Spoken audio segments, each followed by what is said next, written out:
I live here in New Zealand, and late in 2018, I was feeling sort of lonely, so I decided to download the dating app Tinder to try and find myself a nice guy to go on a few dates with, maybe even find myself a long-term boyfriend out of it.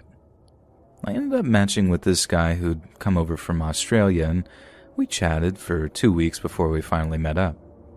The conversation was quite light, nothing too heavy, and it was fun.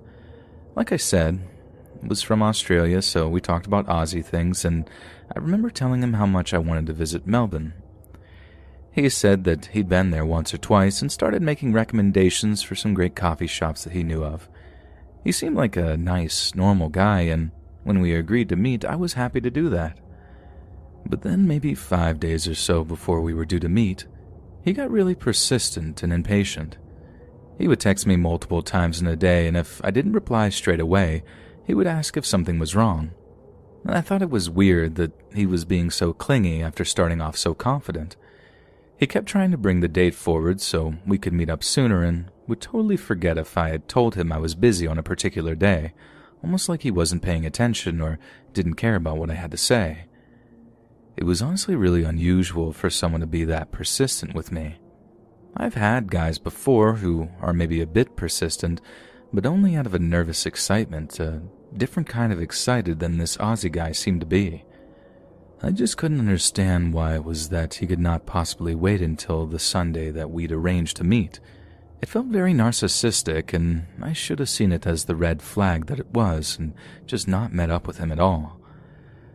I had the messages saved on my phone for a while, so I have a record of the exact dates and times that he sent some of his messages. So on the 2nd of December, he messaged me just after 9 a.m. saying, "Good morning, how is you?" And again about an hour and a half later. I didn't reply to the first message because I was asleep, and I think he took it the wrong way because he said it was fine if I'd changed my mind and didn't feel like going on the date. That was when I messaged him back and confirmed that I would meet him later on that day. We met up and went to a place called Revelry. It's a very standard bar, very popular, and lots of people go there, but it's definitely more of a nighttime bar. I had never drunk there during the afternoon or the daytime, but it was open, seemed like it had a chill atmosphere, and he wanted to go there, so that's where we went. He was a bit bigger than the pictures on his Tinder profile showed, and it was obvious that he had put on a little bit of weight. He had big, distinctive eyes, and he was very, very clean-cut. I mean, like his clothes looked freshly washed and ironed. He was also very well-groomed, obviously took good care of his skin and stuff like that, like he was really good-looking. I remember asking him a lot of different questions, and he just sort of talked at me. He tried to ask me a few questions, but they weren't very in-depth ones.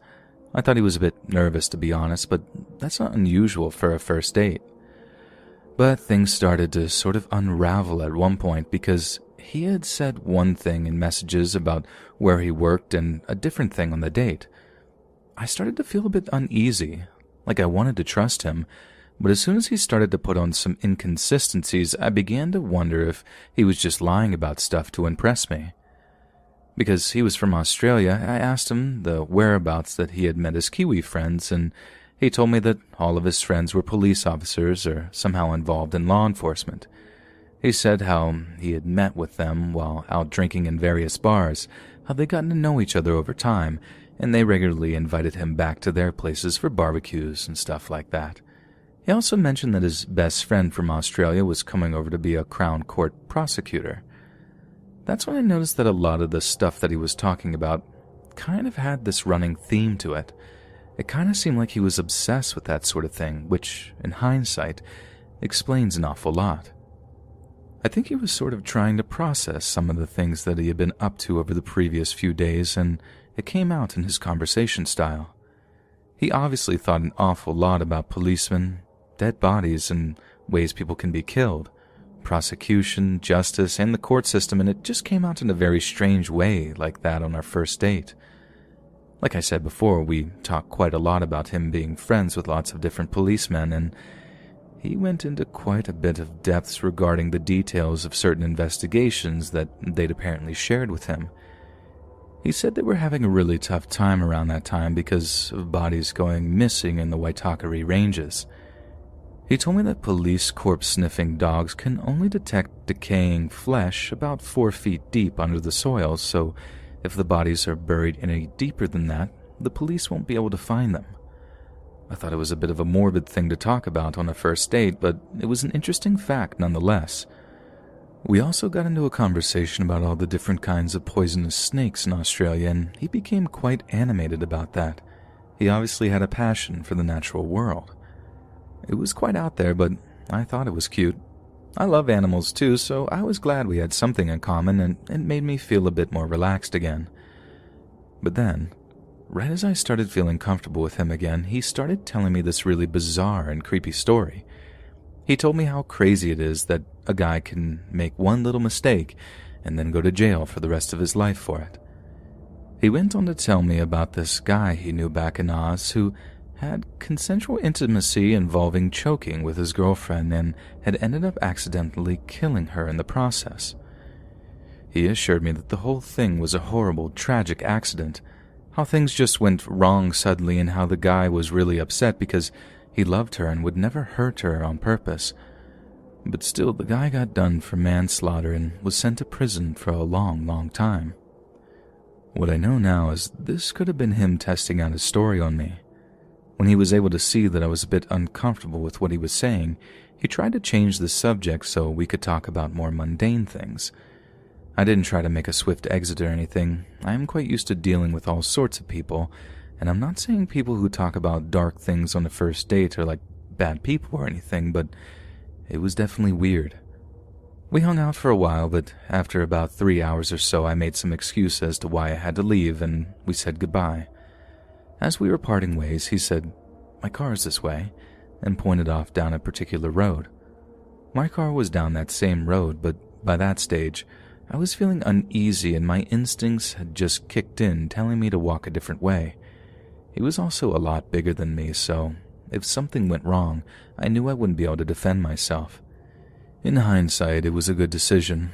It was my intuition sense. My brain was saying, this was strange, that was strange. And looking back on it now, it is really strange to think of who he actually was.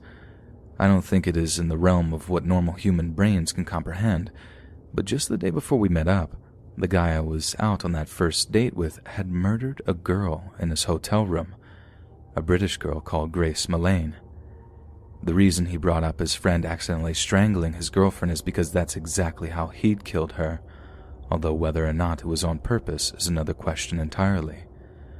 Also, the reason he'd mentioned the Waitakere mountain range is because that's where he ended up disposing of her body, and all that other stuff about sniffer dogs was research that he'd been doing the previous night that was still sort of consuming his mind.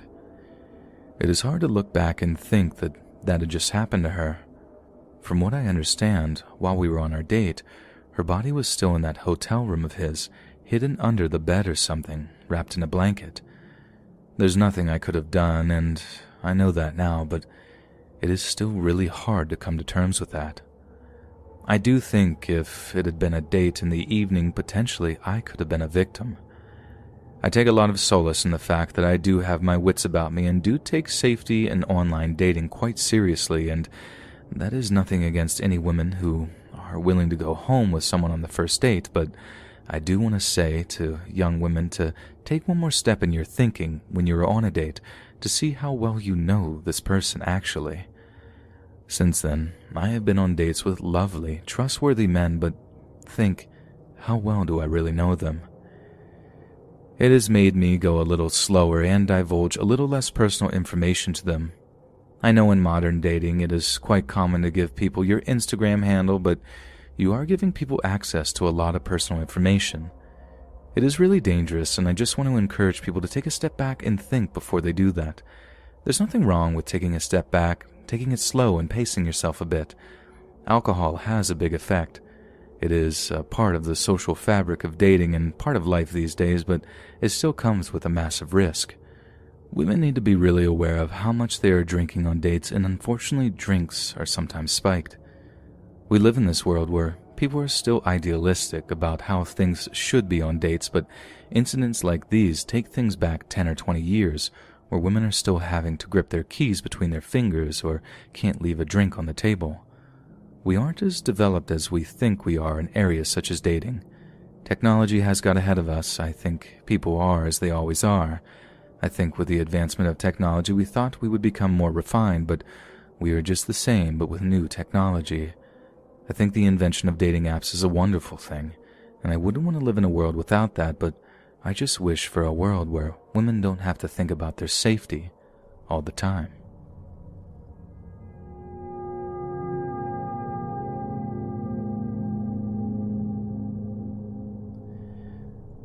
A few months back, I decided I was pretty much over the breakup I'd had during the summer with my long-term girlfriend.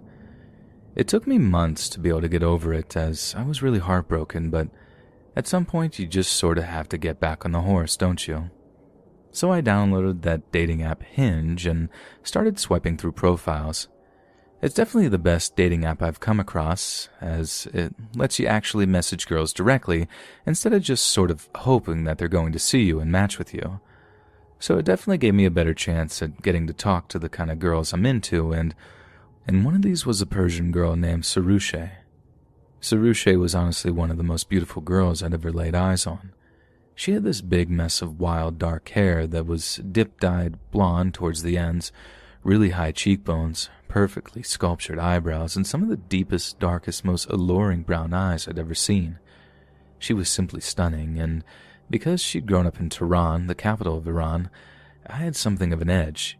You see, I speak a little bit of Farsi, the language they speak there, and I figured that might impress her if I told her as much, which it did, and boom. Only an hour or so later, I sent her my opener and we were chatting. She was an extremely busy person, and I was flattered when she said that she would make time to see me. So we arranged to meet for coffee over the weekend.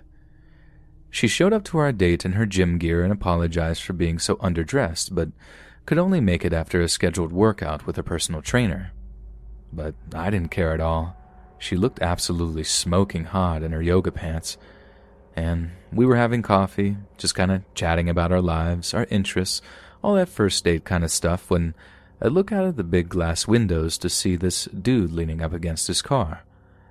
I thought it was my mind playing tricks on me at first, but after a minute or two I realized that he was just straight up staring at us. At one point, Sarushe noticed me looking over her shoulder and asked what I'm looking at, and I make a comment about the bloke outside who seemed to be proper eyeballing us.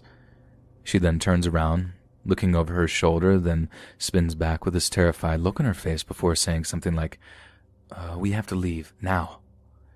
I'm all like, why? Do you know that fella? And she denies knowing him, but I'm not a dope. I knew what the score was, like straight away.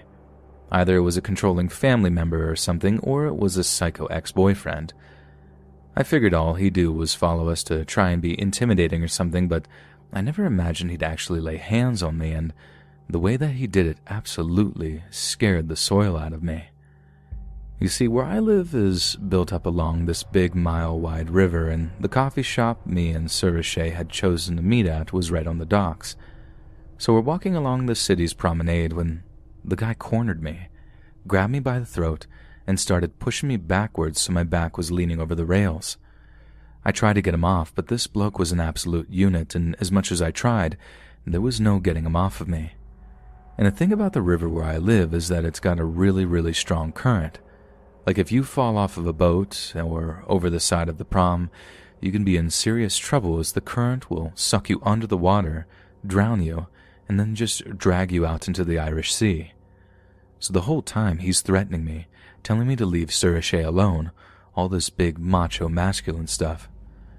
Sarushe is smacking him around the head, telling him to get off me, and all the while I'm thinking, if I go over the edge here, I'm a dead man. And I don't think he had any idea of it either. Like it didn't sound like he was from our city, as we have a very particular accent, which he just didn't have. So he was probably thinking he could lash me in the water and embarrass me a wee bit, and I'd just be fine, but I'm telling you now, I wouldn't have been, and he'd have been done for manslaughter. But thank God, he didn't throw me over the railings, he just sort of backed off and headed back the way that he'd come after he'd blown off a little bit of steam. I mean, the girl was gorgeous.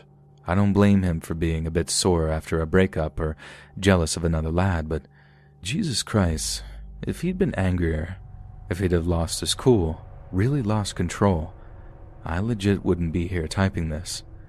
I'd be floating in the Irish Sea somewhere, maybe washing up as a rotten corpse on the beach in County Cork, all because of some idiot getting a bit jealous.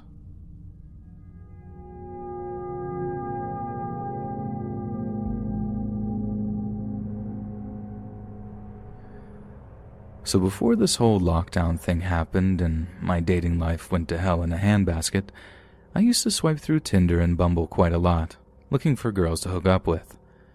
So I'm bored in my Silver Lake apartment one day when I come across this absolute smoke show of a girl who was listed under the name Lilith. She had these big green eyes, wore pigtails a lot in her profile pictures, and had absolutely no qualms of showing off this big peachy butt she had.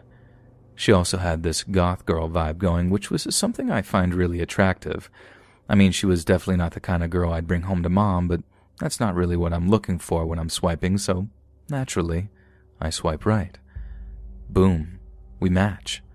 I think I actually let out this involuntary "no way" when the old "it's a match" text appeared, and kinda cynically told myself, nah, she's a bot, this isn't real.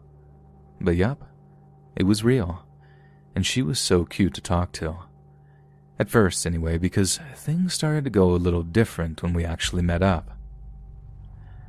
She worked at this coffee shop at the Getty and asked me if I wanted to pick her up after her shift so she could take me somewhere real special, which turned out to be the Museum of Death on Hollywood Boulevard. I mean, not my ideally romantic place to go on a first date, but like I said, she was a slam piece, and it was basically impossible to say no to her. So it was decided, and after I picked her up, she kept it a mystery for a while, only telling me to drive her to Hollywood Boulevard before revealing where she actually wanted to go. The area around the museum is kind of sketchy, but again, I'd have driven through way worse neighborhoods for a date with this girl, so I just pushed all my concerns to the back of my mind. Despite the interior being as dark and dingy as it was, looking like an over-clustered basement, the whole thing was actually kind of interesting at first. But I'd be lying if I said my eyes stayed on the exhibits the whole time, when they were pretty much glued to her butt whenever I wasn't going to get caught looking. It most definitely wasn't particularly creepy either, but the things that Lilith started to say to me as we were walking around the place did in a big, bad way too. Like I said, the exhibits were interesting, but that's all they were aside from being gross and spooky. There were death masks, body parts preserved in formaldehyde, all the things you might come to expect from a place called the Museum of Death, and then some. But this Lilith chick starts saying how pretty some of this stuff is, looking at it the way any other girl might look at a picture of a puppy or something. She then starts asking me all these weird questions about how I'd like to die.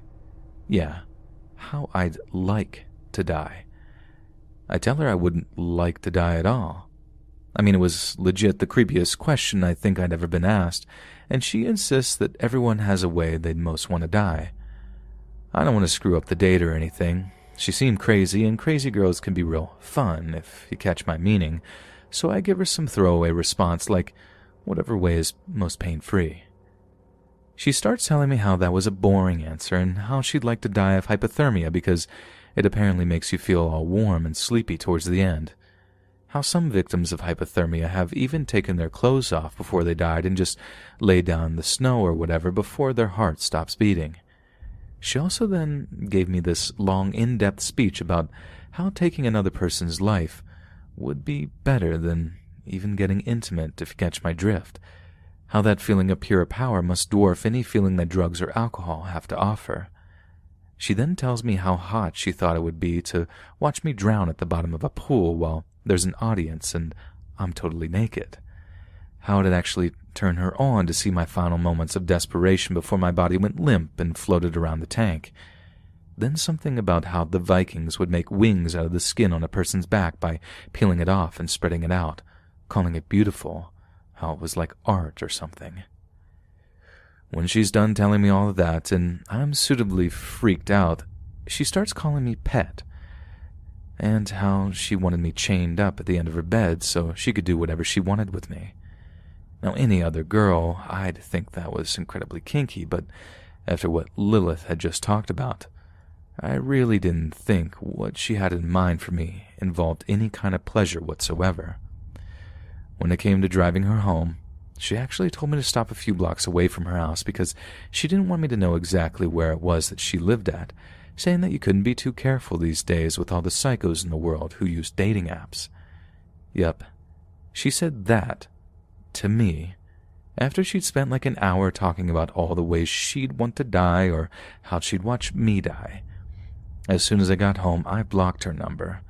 I've never been more scared of anyone like that before, let alone a girl I wanted to hook up with. So, Lilith, if you're reading this, let's not meet again.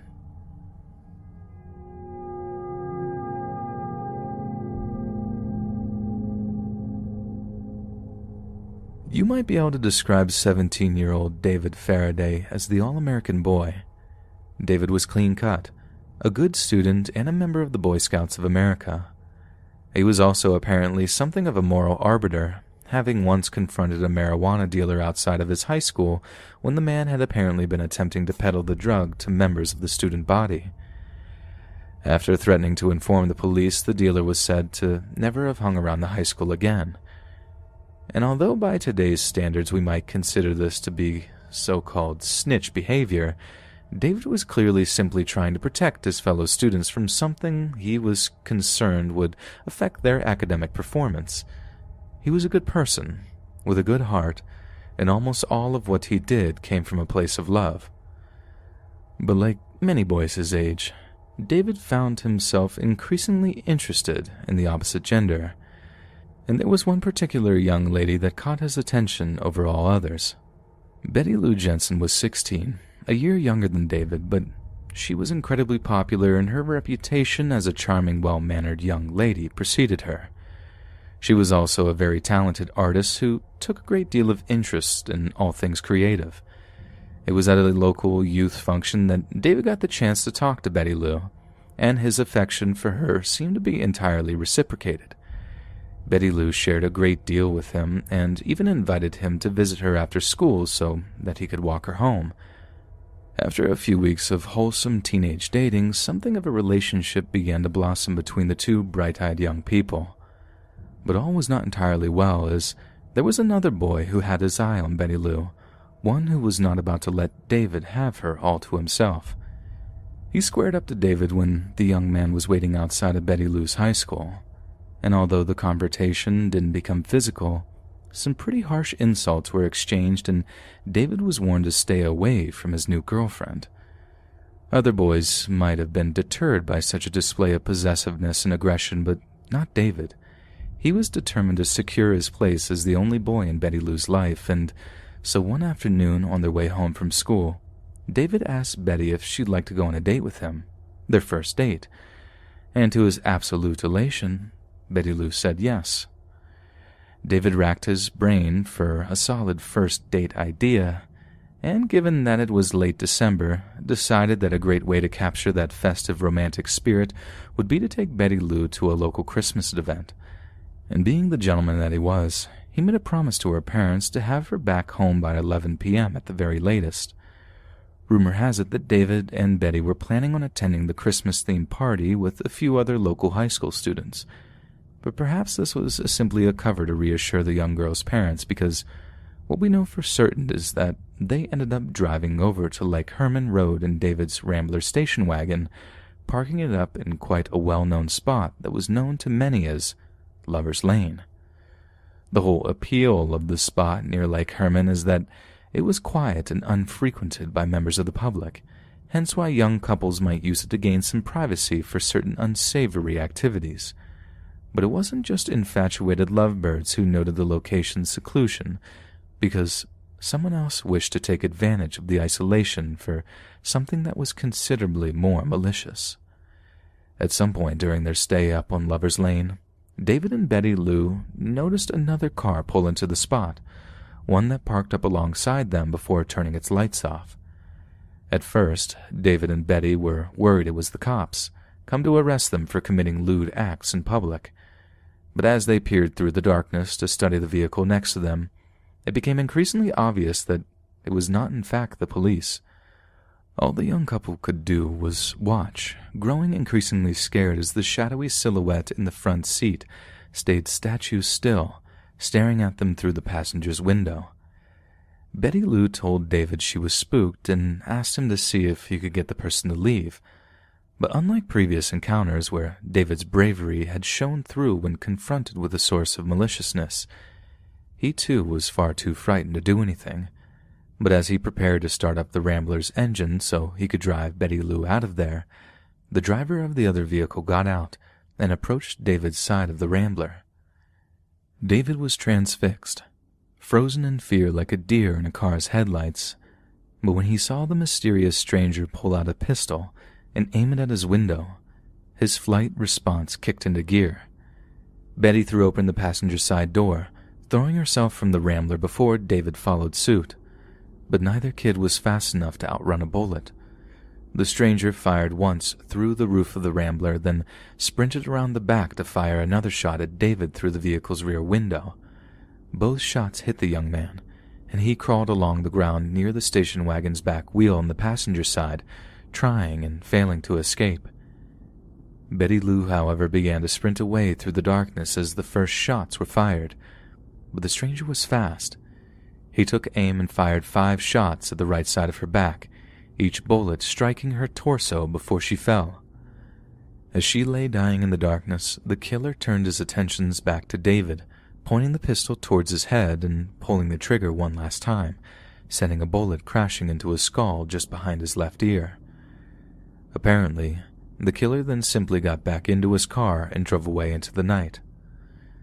Sometime later, someone who drove past the spot on Lover's Lane must have seen the bodies lying in the dirt, and then rushed to call the police. David was still breathing when they arrived on the scene, but was completely unresponsive, and was dead on arrival when he was finally taken to a nearby hospital for treatment. The double homicide stunned and horrified the local community, and rumors abounded that there was a crazed, firearm-wielding madman on the loose, with it only being a matter of time before they struck again. One of the first people contacted by the police as a potential suspect in the murders was the young man who had confronted David as a result of his own jealousies over his and Betty Lou's blossoming relationship. But it was discovered that this young man had a strong alibi for his whereabouts, meaning there was no way he could have been the mysterious bloodthirsty stranger who pulled into Lover's Lane that night. As the summer of 1969 drew to a close, journalists and law enforcement alike wondered if the teenage lover's killer would ever be found, but little did they know that the nightmare had just began, and what would follow would continue to baffle all those involved for decades to come. Because the man who took David and Betty Lou's lives that evening, the man who relentlessly fired bullet after bullet into the Rambler station wagon, would come to be known by a name that would echo through the annals of true crime all over the world: the Zodiac. Zodiac's identity remains a complete mystery even to this day. The killer's nickname originated from a series of taunting letters and cards sent to the San Francisco Bay Area press. These letters included 4 cryptograms based around a number of ciphers, one of which was recently solved by the FBI after over 50 years of research and study. We know for certain that the Zodiac murdered 5 people in Benicia, Vallejo, Napa County, and San Francisco in the 11 months spanning December of 1968 and October of 1969. It seems he preferred to target young couples, which is how he seemed to have come across David and Betty Lou while the pair were on their first date. Yet despite only 5 confirmed victims being attributed to the Zodiac, he once claimed to have murdered 32 other people, bringing his total body count to 37 victims. A killing spree that started with 2 young lovers, so excited to finally have some time alone together on their first date, never being able to imagine that it would end in such a brutal moment of painful finality. So the next time you're on a first date, don't be so quick to go somewhere secluded, as you never know who might be watching or following, just ready to turn a perfect romantic moment into a living nightmare.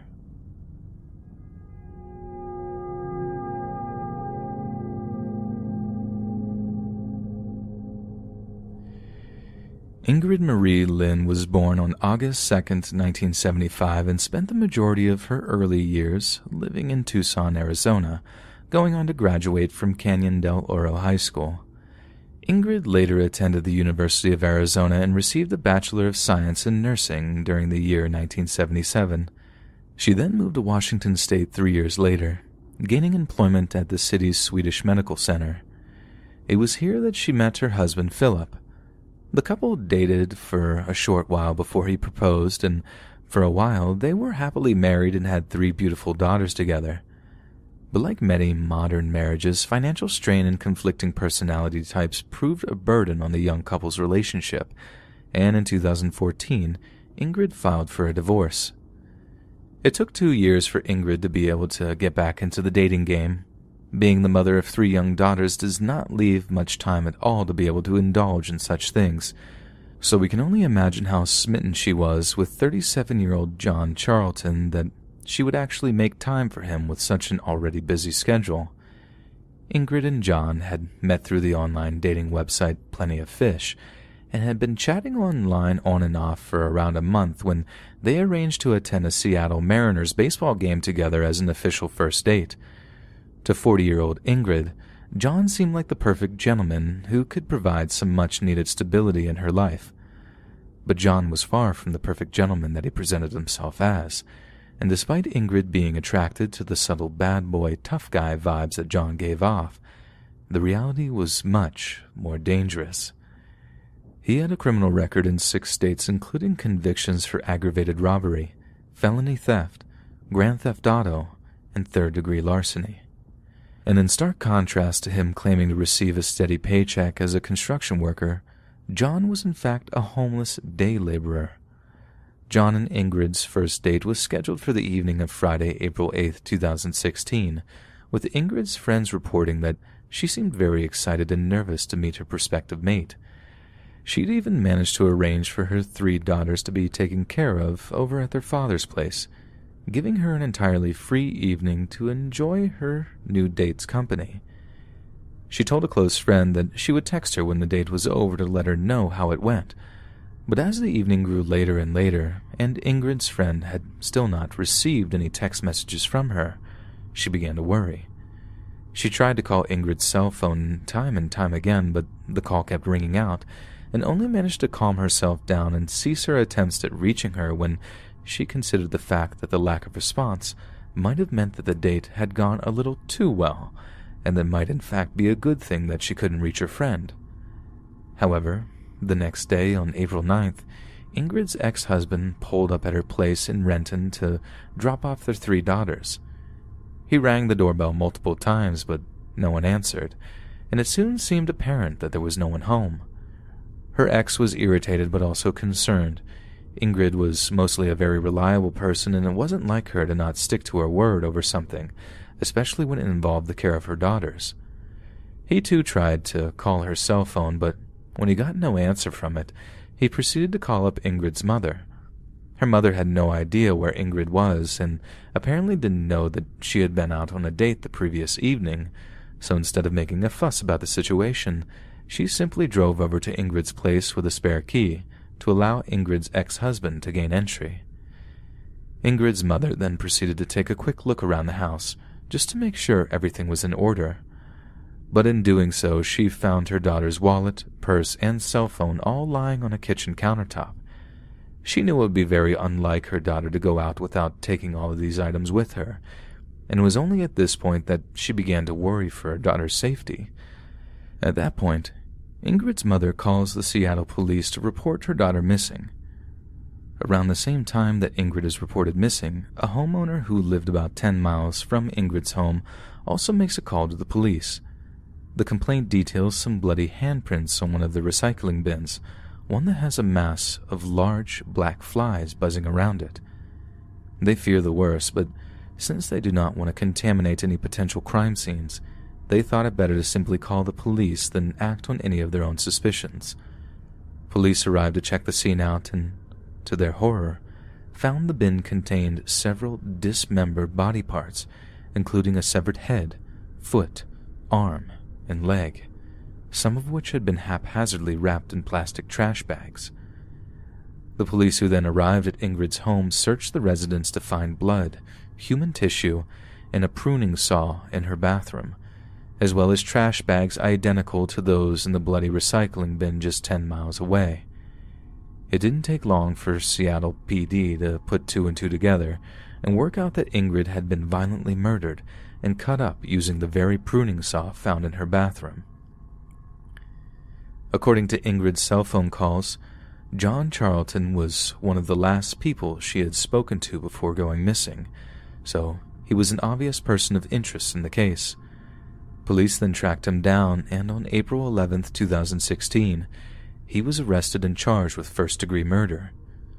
Due to overwhelming evidence against him, his bail was set at a whopping $5 million, with a judge citing an overwhelming flight risk given his past convictions and his history of running from state to state to avoid court appearances. During his interview with investigating police, John opened with a statement, "I am not a normal person," a dark prelude for the confession to come.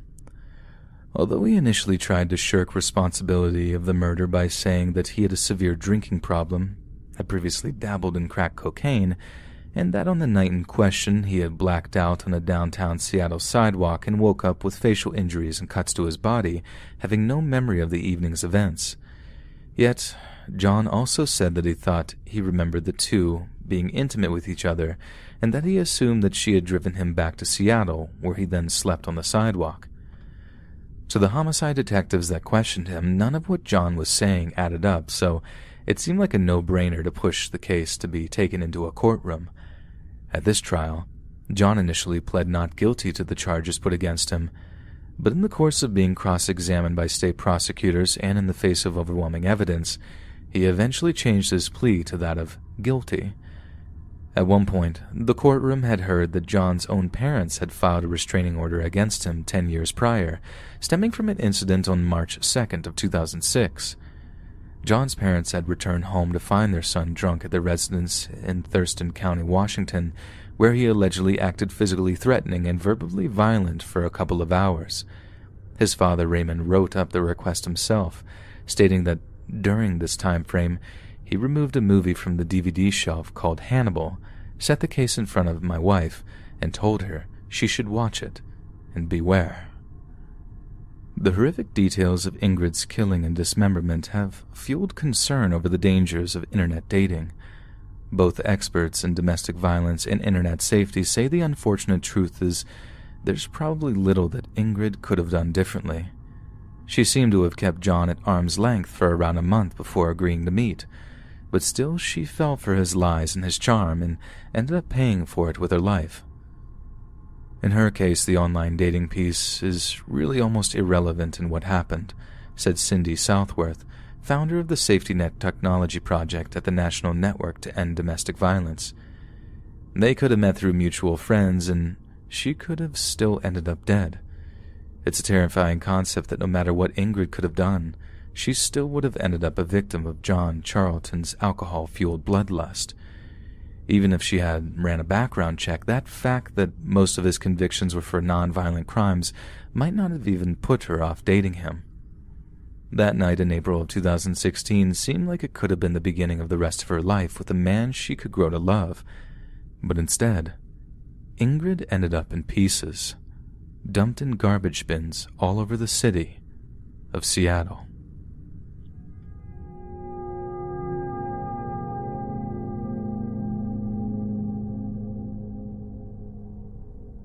Ashley Nicole Pegram grew up in Somerville, a town of around 50,000 people in Dorchester County, South Carolina. Ashley was the mother of 3 small children, lived with her mother, and in 2015, she was just 28 years old when she met a guy named Edward Bonilla through a dating app known as Meet Me. 30-year-old Edward used the screen name eMoneyBon, and after he and Ashley matched, they began to use the messaging app Kik to stay in touch.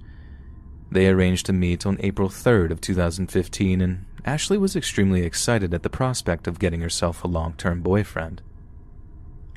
It wasn't easy finding men that were interested in a single mother of 3, and she knew her children needed stability, a healthy father figure in their lives to give them the best chance possible in life. But the few hours before her first date with Edward were the last time she was ever seen alive. She didn't return from her date that evening, and she was reported missing shortly afterward. The police officers who investigated her disappearance instantly honed in on Edward as the number one suspect after obtaining and analyzing his cell phone records. Then, during a subsequent police interview, they found that the questions they posed had his account of the date's events sounding suspiciously inconsistent. He tripped up so many times under the intense scrutiny that the police had the grounds to arrest him on initial charges of obstruction of justice, which would buy them the time they needed to search for evidence that he had murdered Ashley and disposed of her body. During the searches that followed, investigators managed to find traces of blood in the car that he owned, as well as around the places that he was staying. Subsequent analysis showed that the blood contained DNA that matched that of Ashley's, and Edward was formally charged with the young woman's murder. All that the police were lacking for an airtight case against him was Ashley's body. But while he was being held without bond in a local holding facility, police who were using corpse-sniffing dogs to scour an area of woodland just outside of Somerville managed to find what remained of her. She had been buried in a shallow grave, with injuries that were consistent with that of homicidal violence. Ashley's neck and wrists had been bound with electrical tape, and there were visible signs of blunt force trauma to the girl's face and head. The electrical tape around her neck was tied painfully tight too, suggesting Edward had used it to strangle her before bashing in her skull with a heavy object. A toxicology report found a large amount of alcohol and muscle relaxants in her bloodstream, the latter suggesting that she had been drugged so that Edward could have his way with her before he ended her life. A coroner attempted to confirm the suspicions of indecent assault, but Ashley's body was in such an advanced state of decomposition already that it proved impossible. Yet despite so much evidence against him, prosecutors were unable to establish a clear motive for the killing. However, they were able to establish his proximity to the victim on the night in question, with Edward's cell phone records placing him at Ashley's mom's house and near Harleyville on the night of their date. Investigators also looked at Ashley's Meet Me profile, as well as her Kik messages, and discovered that she and Edward had been chatting back and forth for months by that point. Prosecutors managed to find one of Edward's ex-girlfriends who willingly told the courtroom at his trial that he was more than capable of being forceful and violent, and how she had been forced to break up with him when he had physically threatened her on more than one occasion. The evidence against him was so compelling that Edward didn't dare deny that he'd murdered Ashley, and tried to fall back on a claim that it was simply an accident. His defense attorney had the gall to admit that Edward had a series of choices that makes this case look real bad, but that ultimately Ashley's death was purely accidental, and that his client should be shown a degree of leniency based on that fact, arguing for a conviction of involuntary manslaughter over first-degree murder. It seems the prosecutors had the upper hand, however, and opted for the cold and callous move of showing the jury some extremely graphic photos taken of Ashley's body in the hours after she was located and excavated. They pointed out the binding, the drugging, and the state of undress she was in, arguing that Edward hard-targeted a vulnerable, desperate young mother to enact his sick, depraved fantasies with. A girl he cared so little for that he couldn't even be bothered to dig her a proper grave. Finally, in a shocking display of desperation, Edward Bonilla actually took the stand in an attempt to convince the jury of what actually happened that night that he and Ashley had their first date. According to him, Edward had been to a party at his brother's house on the evening in question, where he had drank heavily to give him the Dutch courage needed to actually meet the girl that he had been talking to for at least a month. Somehow an argument had broken out when Ashley accused him of having stolen her mother's cell phone, one that was so intense that Edward thought it best to leave the residence to drive back home. He got back into his car before he found that he needed to use the bathroom, and as he attempted to get back out, he accidentally stepped on the gas, lurched forward, and hit Ashley with his front bumper. This made an already ferocious Ashley explode with anger, and she began to violently kick and punch at the car's chassis. Edward claimed all he was doing was trying to defend himself and his property when he put her in a chokehold that was a little too tight, and was so scared that he didn't realize that he'd cut off her oxygen and killed her until it was way too late. It was only then that he was filled with panic and remorse, acting on pure animal instinct when he drove her body out into the woods and buried it in the shallow grave it was found in. But Edward also admitted under questioning that the electrical tape was present around Ashley's neck because he had taped a plastic bag around her head because it was bleeding and he didn't want to get blood on his upholstery. He also inexplicably told the jury that he had then dropped her off at a gas station before sending himself fake messages on the Kik app using Ashley's phone in a foolish attempt to create a kind of alibi for himself. It never entered my mind to harm someone, he told the courtroom. It was an accident influenced by the way she was acting. But the jury saw through Edward's sickeningly transparent attempt at diverting away the blame from himself and twisting the nature of Ashley's death in order to save himself the harshest of sentences. If all he had done was choke her, why was she bleeding from her head? Why were there muscle relaxants in her system that evening? And why was it that her wrists were bound? Just like Edward's initial police interviews, there were far too many inconsistencies and far too many unsubstantial explanations for the jury to give them the benefit of the doubt, and they found him guilty of first-degree murder, with a judge then sentencing him to life in prison without parole. What Edward and Ashley's terrifying encounter proves is that there are people out there, predators like Edward, who hunt those too weak and desperate to resist their entrapment. Edward spent an entire month learning about Ashley, discovering her need for a man in her life, sniffing out her neediness like a shark smells a drop of blood in ocean waters. And when he couldn't wait any more, he struck. What's more, Edward was so narcissistic and sociopathic that he seemed to genuinely believe that he could talk his way out of it. He actually seemed to convince himself that his peers would come to imagine the events of that date night in whatever way he painted them.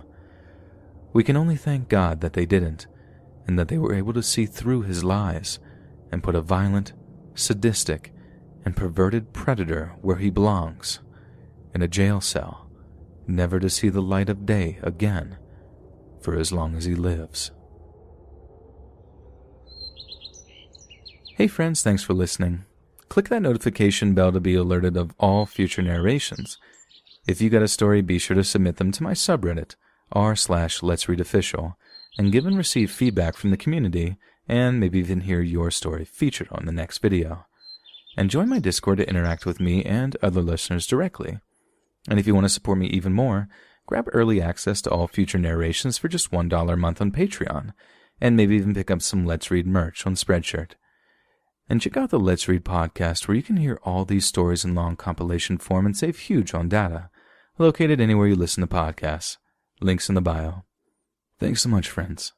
And remember, not to get lost in the annals of time.